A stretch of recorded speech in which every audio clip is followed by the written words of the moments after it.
Ya oke, Shalom semuanya. Shalom shalom yang nonton video ini dan terutama buat anak-anak kelas 7 SMP dan Bersinar. Kita belum sama-sama saling kenal, tetapi saya ingin memperkenalkan lebih dulu karena kita baru-baru berjumpa ya. Mungkin sudah ada yang kenal dengan saya atau mungkin ada yang baru kenal banget gitu. Jadi ada pepatah bilang tak kenal maka tak sayang ya gitu. Tapi Mister ada yang udah kenal lama tapi nggak sayang-sayang. Iya, ayo loh. Nah, oke, langsung aja. Nama saya adalah Mister Bagas. Saya sebagai pengajar di SMP, yaitu di mata pelajaran agama Kristen dan olahraga. Jadi kalian nanti akan bertemu di dua mata pelajaran gitu.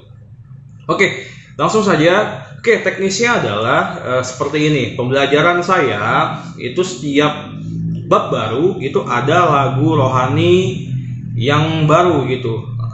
Meskipun kalian sudah tahu atau mungkin kalian yang belum tahu, bagus sama-sama belajar. Jadi selain dari kalian belajar materi, kalian juga belajar lagu rohani seperti itu. Oke, langsung saja. Kali ini kita belajar lagu tentang mengampuni, yaitu yang dinyanyikan oleh Maria Sandi seperti itu. Sebelum kita memasuki pembelajaran bab 1 ya, oke.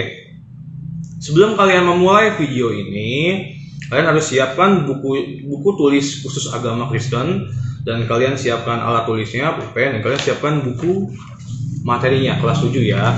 Ya, kelas 7.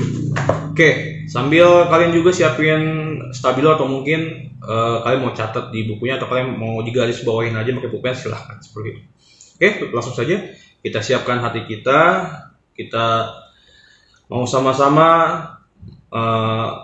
mengucap syukur, kita berdoa, dan kita memasuki pelajaran agama. Jadi belajar agama ini tidak hanya sekedar materi, tapi ada suatu pertumbuhan rohani, bekal rohani buat kalian, sehingga kalian diubahkan, sehingga kalian diperbaharui seperti itu. Oke, mari kita siapkan hati kita.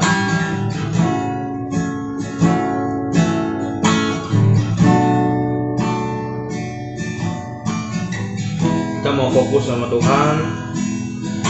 Kita mau datang memasuki hadirat Tuhan. Biarlah lagu yang kita bawakan ini sebagai tanda iman kami. Kami mau melakukannya di dalam kehidupan kami.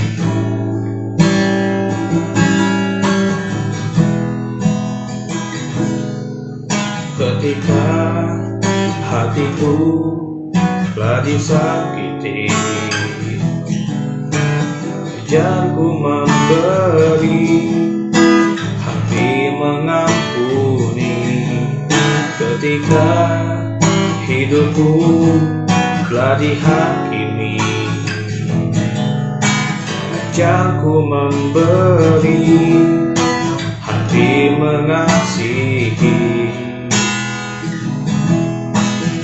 Ampuni bila kami tak mampu mengampuni yang bersalah kepada kami, seperti hati Bapa mengampuni, mengasihi, tiada pamrih.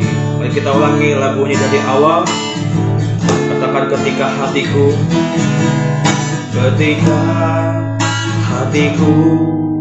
telah disakiti, ajarku memberi, hati mengampuni. Ketika hidupku telah dihakimi, ajarku memberi, hati mengasihi. Ampuni bila kami tak mampu mengampuni yang bersalah kepada kami, seperti hati Bapa mengampuni, mengasihi, tiada pamrih. Oh, ampuni bila kami tak mampu mengampuni yang bersalah kepada kami, seperti hati Bapa mengampuni, mengasihi, tiada pamrih. Seperti hati Bapa mengampuni, mengasihi, tiada pamrih. Bapa kami yang di surga, dikuduskan namamu Tuhan. Kami mau memulai pelajaran agama kelas 7 bab 1 tentang mengampuni Tuhan Yesus. Kiranya Engkau mampukan setiap kami untuk mengampuni Tuhan, dan Engkau berkati anak-anak mau SMP dan B kelas 7 Tuhan. Engkau memberikan hikmat-Mu, dan Engkau memberkati mereka semua dimanapun mereka berada. Bagi setiap yang menonton video ini juga Tuhan Yesus Kristus ya Bapa, sehingga mereka mendapatkan sesuatu yang baru, sehingga roh mereka diperbarui dan hidup mereka diubahkan. Ampunilah atas setiap kesalahan kami dan dosa-dosa kami Tuhan. Kami berdoa di dalam nama Tuhan Yesus. Haleluya. Amin. Ya oke, kita sudah tadi berdoa dan juga kita tadi sudah menaikkan sebuah lagu, sebuah pujian. Langsung saja kita singkat saja. Bab 1 itu tentang indahnya mengampuni, dan kalian silakan buka buku kalian. Saya akan pandu dengan video ini supaya kalian bisa memahaminya gitu. Tapi kalau kalian masih belum paham banget, silakan kontak saya seperti itu. Bab 1 indahnya mengampuni. Di sini pokok pembahasannya itu ada 3 ya. Tapi sebelum ada pokok bahasan, ini ada bahan Alkitabnya nih. Itu kalau kalian di halaman pertama, kalian lihat nih, kalian lihat yang di sini. Nah, ini ada bahan Alkitabnya, Kejadian 45 ayat 1 sampai 14, itu menceritakan tentang Yusuf memperkenalkan dirinya kepada saudara-saudaranya seperti itu. Nah, lalu di bahan Alkitab bacaan yang kedua adalah di Matius 6 ayat 14 dan 15, itu tentang hal berdoa. Di situ di atasnya itu ada doa Bapa kami tuh. Nah, itu buat kalian yang belum hafal tentang doa Bapa kami, kalian minimal harus hafal tentang doa Bapa kami tuh. Nah, terus di bawahnya itu di ayat 14 dan 15 itu ada tentang mengampuni seperti itu. Nah, di Matius 18 ayat 22 sampai 35 itu ada menceritakan perumpamaan tentang pengampunan seperti itu. Nah, ini nanti kalian akan belajar tentang mengampuni dari berbagai ayat yang ada di Alkitab seperti itu. Nah, oke, langsung saja di bagian A, pengantarnya nih. Nah, pengantarnya ini kalian bisa lihat di halaman 2. Ini menceritakan tentang kisah Nelson Mandela seperti itu. Nah, ini kalian bisa baca. Oke, jadi Nelson Mandela ini adalah seorang tokoh perjuangan dari Afrika Selatan yang ditindas nih. Seperti itu. Nah, terus habis itu ya, kalian bisa lihat lagi. Nah, terus dia diperlakukan secara tidak adil. Demi memperjuangkan nasib kaumnya, ia dipenjara lebih dari 20 tahun tuh. Setelah Nelson Mandela dibebaskan dan memenangkan pemilihan umum di Afrika Selatan, sehingga terpilih sebagai presiden, orang pertama yang diundang untuk makan malam bersamanya adalah kepala penjara gitu. Jadi waktu dia di penjara, terus selama 20 tahun dia mendapatkan perlakuan yang tidak enak dari kepala penjaranya. Habis itu dia bebas setelah 20 tahun di penjara, terus dia terpilih sebagai presiden Afrika Selatan. Nah, setelah dia terpilih menjadi presiden, orang pertama kali yang diundang untuk makan malam oleh presiden Nelson Mandela itu adalah kepala penjara yang dulu yang telah membuat hidup dia tidak enak selama di penjara, entah itu dia disiksa, entah itu dia diperlakukan tidak adil seperti itu ya, pokoknya seperti itu. Nah, terus habis itu para wartawan ini mengajukan pertanyaan kepadanya, mengapa Anda memberi prioritas kepada kepala penjara seperti itu. Nah, padahal kepala penjara ini sering menyakiti Nelson Mandela. Nah, terus habis itu Nelson Mandela hanya menjawab, kamu harus terlebih dahulu mengampuni seseorang yang berada di dekatmu dan paling banyak menyakitimu gitu. Jika kamu mampu melakukannya, kamu dapat mengampuni semua orang yang melakukan kejahatan kepadamu gitu. Wow, sungguh sangat amat luar biasa. Jadi, jika kita tidak mengampuni orang di sekitar kita, maka kita tidak bisa mengampuni orang yang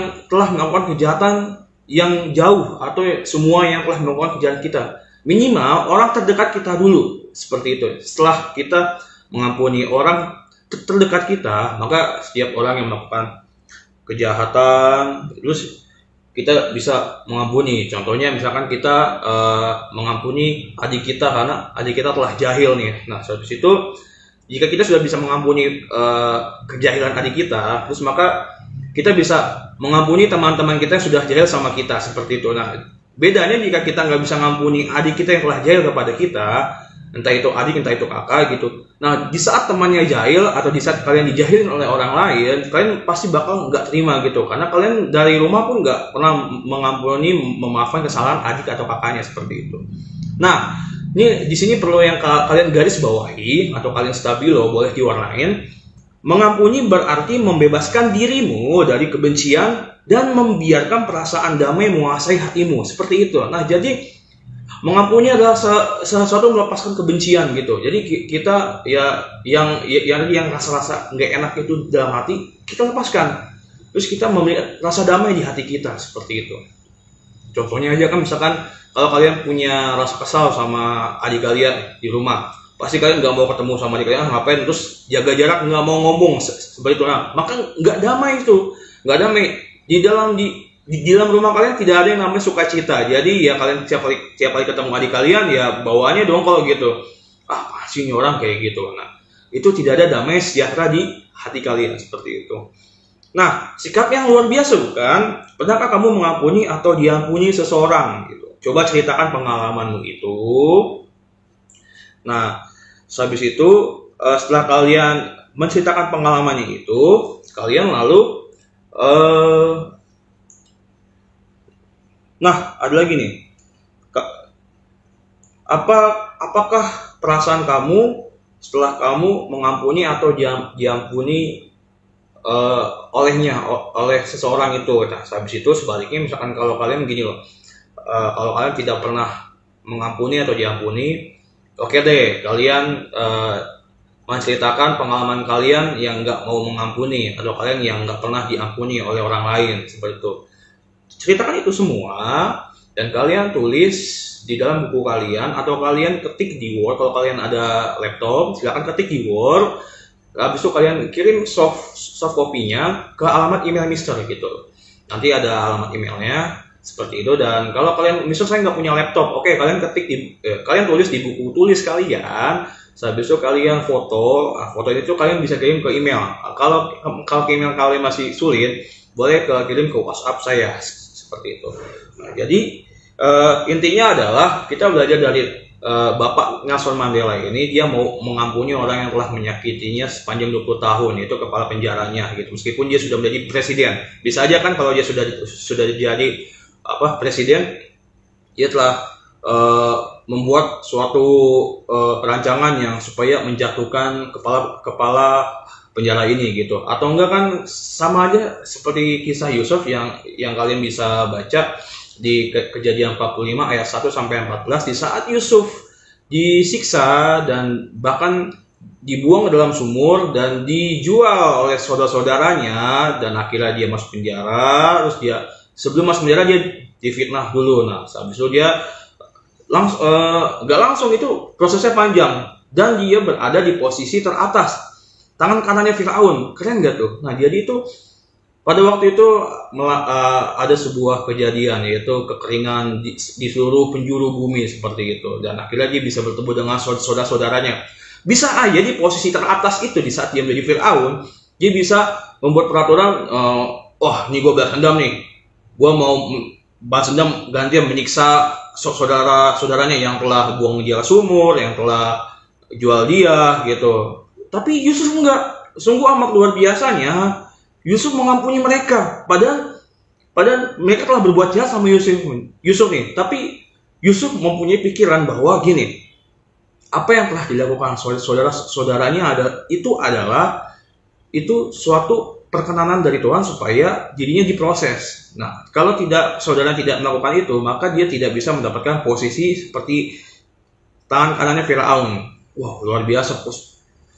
Pemikiran Yusuf itu sungguh sangat amat positif sekali. sungguh sangat amat luar biasa, sehingga dia bisa mengampuni saudara-saudaranya gitu. Itu tidak mudah memang, itu nggak mudah. Tapi Yusuf mempunyai pemikiran, kalau saudara-saudaraku tidak melakukan seperti ini dulu, mungkin saya tidak bisa berada di posisi ini sekarang. Wow, keren nggak tuh? Seperti itu. Tapi kan Mister itu kan posisinya Yusuf. Bagaimana dengan posisi saya gitu? Saya yang dibuang, saya yang dijauhi teman-teman, saya yang nggak punya teman-teman gitu Mister. Ya, apakah nanti saya akan mendapatkan kehidupan yang lebih baik?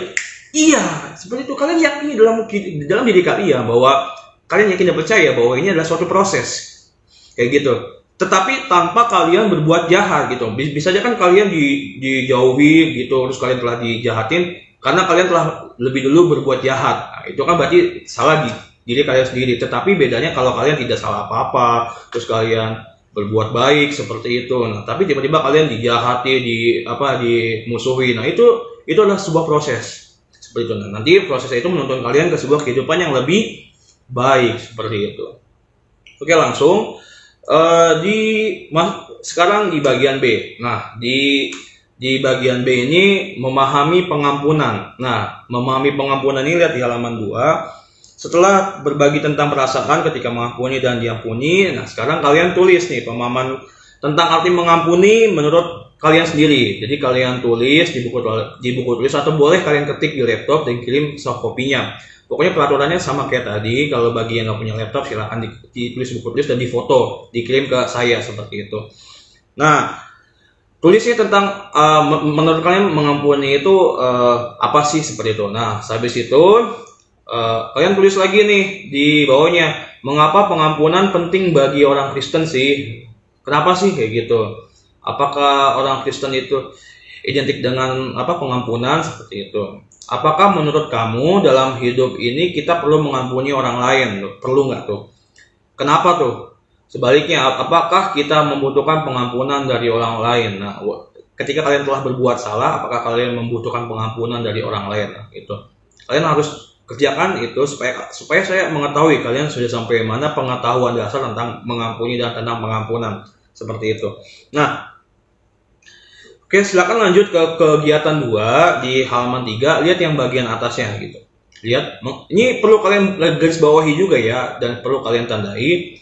Mengampuni artinya kita memaafkan seseorang atas kesalahan yang telah dilakukannya dan tidak mengungkit kesalahan itu lagi. Jadi kalau kalian sudah mengampuni, oke, itu udah dilepaskan, nggak boleh diungkit-ungkit lagi tuh. Misalkan kalian telah mengampuni adik kalian nih, oke, karena dia dulu telah jahilin kalian buat salah gitu, entah itu mecahin sesuatu punya kalian gitu. Nah, kalian mengampuni. Terus habis itu di kemudian harinya di saat adik kalian berbuat salah lagi, terus kalian ungkit-ungkit, tuh kan kamu udah dulu yang waktu ini sekarang gini-gini, itu berarti yang dulu tuh masih belum memaafkan tuh. Nah, itu tuh kacau tuh, nggak boleh ya. Nah, pada kenyataannya cukup sulit untuk melakukannya. Memang, kenapa nih? Karena setiap orang memiliki sifat egois atau keakuan yang cenderung menempatkan dirinya sebagai orang yang paling benar, sedangkan orang lain selalu menjadi pihak yang salah. Nah, ini tuh cerita seperti ini tuh kalian sudah tahu, sudah ada pada saat kejadian pertama di kitab Kejadian ini udah ada nih, bahwa pada dasarnya manusia itu selalu mempunyai sifat egois gitu, selalu melihat kepentingan diri dia dibandingkan melihat dari kacamata orang lain. Seperti itu. Contohnya waktu pertama kali manusia jatuh ke dalam dosa, waktu itu Hawa digoda oleh iblis dalam berbentuk ular, yaitu yang pada suatu hari di tengah-tengah Taman Eden itu ada pohon kehidupan tentang pengetahuan mana yang baik dan mana yang buruk. Nah, habis itu Hawa digoda, Hawa terhasut dan Hawa mengajak Adam, ayo kita makan, seperti itu. Diberi, nah makan, ketahuan tuh. Nah, Tuhan Yesus tahu nih. Nah, habis itu ketahuan. Habis itu Adam dibilang, kenapa kamu makan? Nah, Adam menyalahkan, bukan saya ini semua gara-gara Hawa gitu. Nah, Hawa juga ditanya, kenapa kamu makan? Ini juga bukan salah saya, ini salah ular. Nah, jadi saling lempar batu gitu. Jadi tidak ada pengakuan, terus juga tidak ada melihat dari kacamata orang lain. Jadi langsung melindungi diri seperti itu. Nah, karena kita selalu tergoda untuk hanya melihat ke dalam diri kita saja, kita berpikir dari sudut diri sendiri gitu, dan lupa untuk berpikir dari sudut orang lain. Wah, ini nggak boleh ya, gitu. Contohnya jika terjadi masalah atau pertikaian dengan teman, kita cenderung menyalahkan teman tanpa mau bersusah payah mencari tahu mengapa dia marah pada kita, gitu. Padahal kemungkinan ada perbuatan kita yang tidak berkenan baginya. Misalkan kalian telah buat salah gitu, tapi si B ini nggak tahu nih, misalkan kalian telah berbuat salah ke si B nih, terus habis itu si B akhirnya musuhin si A. Nah, tapi si A ini nggak tahu nih apa sih yang telah dilakukan kepada si B, perasaan biasa-biasa aja. Nah, terus habis itu karena si B telah menjauhi si A, telah menjauhi kalian si A, nah habis itu kalian udah oke, fine gitu kalau itu mau lu. Nah, kayak gitu. Nah, si A salah. Harusnya dia mencari tahu dulu kenapa si B melakukan seperti itu. Tanya kenapa gitu. Terus habis itu, siapa tuh kan si B? Ya bisa kamu tuh waktu itu kamu bilang kayak gini. Itu kan gak enak ke akunya. Nah, habis itu baru si A ngomong, oh iya maaf. Oh iya maaf ya ampun kayak gitu. Saya nggak tahu kalau kamu ternyata sampai kepikiran kayak gitu. Padahal saya cuma bercanda. Nah, hati-hati nih dalam perkataan itu, dalam candaan itu kadang suka ada yang bikin sakit, kadang ada yang suka bikin sakit hati seperti itu. Nah, dalam hal perkataan kalian harus dijaga ya. Oke, lanjut.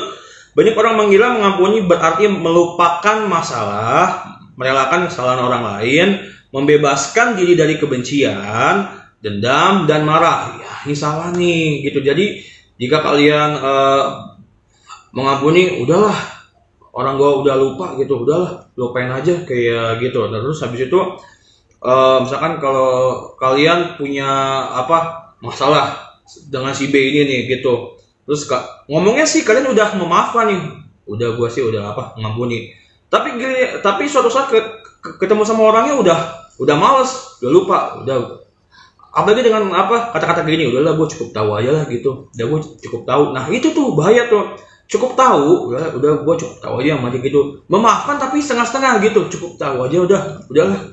Kayak gitu. Jadinya memaafkan kesalahannya dia, tapi dia tidak memaafkan orangnya, kayak gitu. Jadi dia memaafkan perbuatannya, tetapi dia tidak mau melihat orangnya lagi. Udahlah gitu. Ini nggak boleh nih.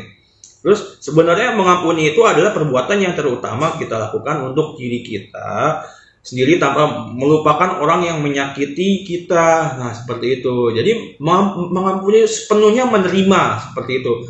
Melepaskan pengampunan yaitu ya kita menerima dia kembali, seperti itu. Misalkan kalian telah disakiti oleh papa mama kalian, lepaskan pengampunan itu gitu. Nah, habis itu kalian menerima papa mama kalian kembali. Jika kalian telah disakiti, telah diomongin apa gitu, telah dilakuin apa gitu, terus kalian berdoa, Tuhan aku mau melepaskan pengampunan, berdoa tiap hari. Berat misal iya memang, tapi lepaskan pengampunan terus lepaskan pengampunan. Nah, habis itu nanti Roh Kudus akan bekerja seperti itu.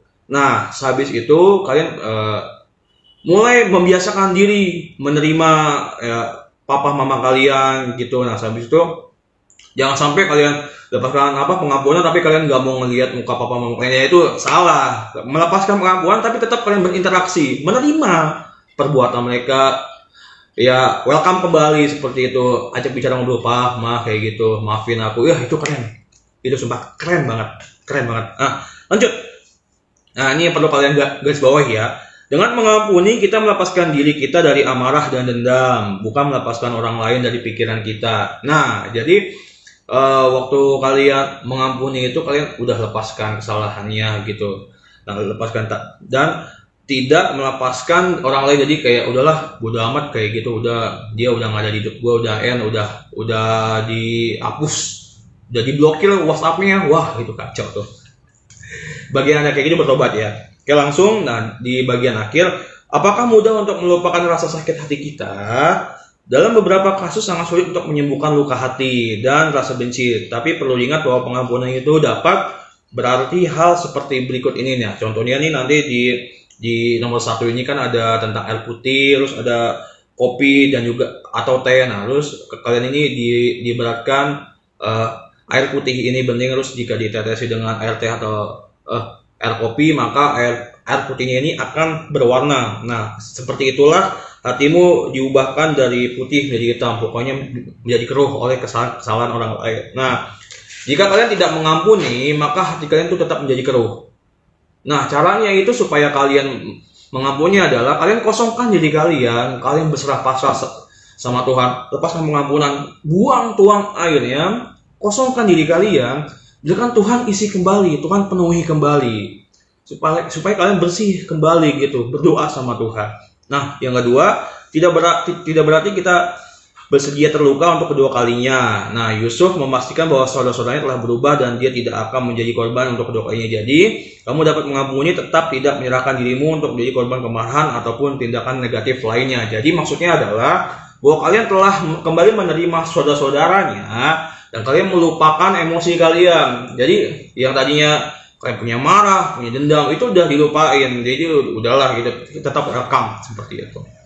Oke.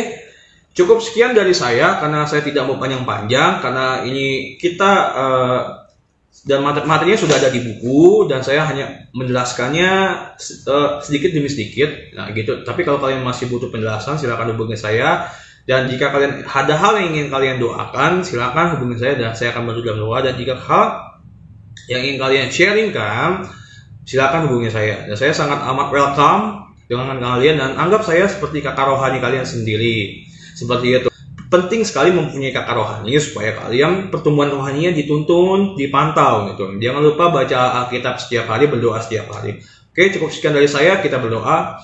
Tuhan Yesus, terima kasih atas pembelajaran hari ini. Tuhan, kiranya Engkau tetap sertai kami dalam setiap hari demi hari dan setiap langkah kami Tuhan, ya, sehingga apa yang telah disampaikan oleh-Mu Tuhan semuanya tertanam dalam hati kami, bertumbuh dan berakar dan juga berbuah Tuhan Yesus, sehingga kami menghasilkan buah-buah kehidupan, sehingga kemuliaan-Mu terpancar bagi setiap kehidupan kami Tuhan Yesus. Tuhan yang baik, Tuhan yang setia, ampuni atas setiap kesalahan kami dan dosa-dosa kami Tuhan. Dan kami mau berdoa untuk Indonesia, kami berdoa untuk sekolah kami, dan juga kami berdoa untuk keluarga anak-anak SMP dan B Tuhan Yesus. Engkau berkati berlimpah-limpah. Kami berdoa hanya di dalam nama Tuhan Yesus. Haleluya. Amin. Oke, Tuhan Yesus memberkati.